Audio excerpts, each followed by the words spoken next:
بسم اللہ الرحمن الرحیم۔ ایک دیوانہ حضرت سیدنا سالم رحمۃ اللہ علیہ فرماتے ہیں کہ میں حضرت سیدنا ذوالنون مصری رحمۃ اللہ تعالی علیہ کے ساتھ لبنان کے ایک پہاڑ پر سے گزر رہا تھا کہ اچانک آپ رحمۃ اللہ علیہ نے مجھ سے فرمایا، اے سالم، میرے لوٹنے تک کسی جگہ کھڑے رہنا۔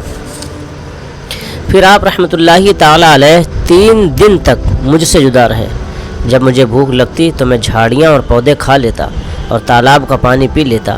جب 3 دن گزر گئے تو آپ رحمۃ اللہ علیہ میرے پاس تشریف لائے۔ آپ رحمۃ اللہ علیہ کا رنگ بدلا ہوا تھا اور آپ رحمۃ اللہ علیہ پر بے خودی کی کیفیت طاری تھی۔ میں نے عرض کی، اے ابو الفیض، کیا درندوں نے آپ رحمۃ اللہ علیہ کو روک لیا تھا؟ فرمایا، مجھ سے انسانی خوف کی بات نہ کرو۔ میں اس پہاڑ کے ایک غار میں داخل ہوا تو میں نے اس میں ایک شخص کو دیکھا۔ اس کے سر اور داڑھی کے بال سفید اور پراگندہ تھے۔ ایسا لگ رہا تھا جیسے وہ قبر سے نکل کر آیا ہو۔ وہ نماز پڑھ رہا تھا۔ میں نے اسے سلام کیا تو اس نے مجھے سلام کا جواب دیا اور کہا، نماز پڑھ لو۔ پھر وہ نماز کے لیے کھڑا ہو گیا اور عصر کی نماز ادا کرنے تک رکوع و سجود کرتا رہا۔ پھر محراب کی جانب ایک پتھر سے ٹیک لگا کر بیٹھ گیا اور مجھ سے کوئی بات نہ کی۔ تو میں نے کلام کی ابتدا کرتے ہوئے کہا کہ اللہ عز و جل آپ پر رحم فرمائے، مجھے کوئی نصیحت فرمائیے جس سے میں نفع اٹھا سکوں اور میرے لیے دعا کیجیے۔ تو انہوں نے مجھ سے فرمایا کہ اے بیٹا، اللہ عز و جل جسے اپنے قرب سے سرفراز فرماتا ہے اسے 4 خصلتیں عطا فرماتا ہے۔ پہلا یہ کہ خاندان کے بغیر عزت عطا فرماتا ہے، سبحان اللہ۔ نمبر 2، بغیر سیکھے علم عطا فرماتا ہے۔ نمبر 3، مالداری کے بغیر غنا عطا فرماتا ہے۔ نمبر 4، اور ساتھیوں کے بغیر انس عطا فرماتا ہے۔ پھر انہوں نے ایک زوردار چیخ ماری اور 3 دن تک بے ہوش رہے۔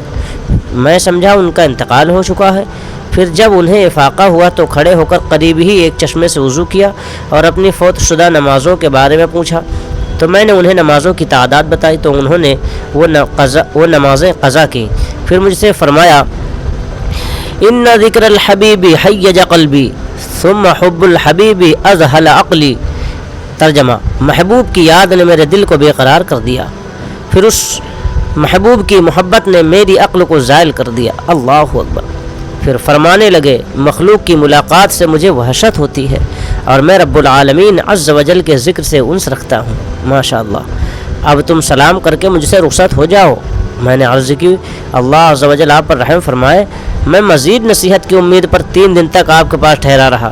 تو انہوں نے ارشاد فرمایا کہ اپنے مولا عز و جل کے علاوہ کسی سے محبت نہ کرو اور اپنی محبت کا بدلہ نہ مانگو، کیونکہ اللہ عز و جل سے محبت کرنے والے عابدوں کے سرتاج اور زاہدوں کے لیے نشان منزل ہیں، اور یہی اللہ عز و جل کے برگزیدہ اور مقرب بندے ہیں۔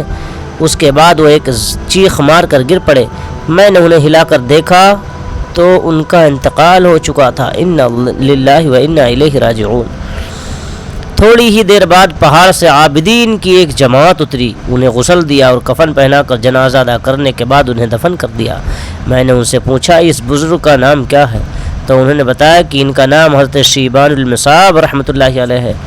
حضرت سیدنا سالم رحمۃ اللہ علیہ فرماتے ہیں کہ جب میں نے اہل شام سے ان کے بارے میں پوچھا تو انہوں نے مجھے بتایا کہ ہاں، وہ ایک دیوانہ تھا جو بچوں کی ایذا کی وجہ سے چلا گیا۔ میں نے پوچھا، کیا تمہیں ان کی کوئی بات یاد ہے؟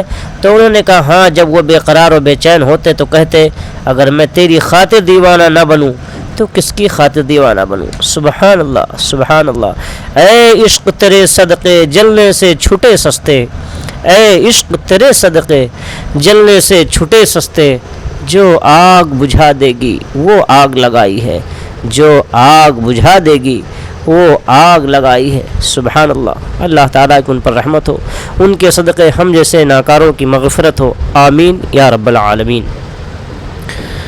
بات اگر اچھی لگے تو لائک شیئر ضرور کریں، چینل پر نئے ہیں تو سبسکرائب ضرور کر لیں تاکہ ہماری ہر ویڈیو بآسانی آپ کو ملتی رہے اور آپ اسی طریقے سے استفادہ کرتے رہیں۔ ہمیں کمنٹ کر کے ضرور بتائیں ویڈیو کیسی لگی۔ السلام علیکم ورحمۃ اللہ وبرکاتہ۔ آپ کا میزبان دلشاد رضا رضوی۔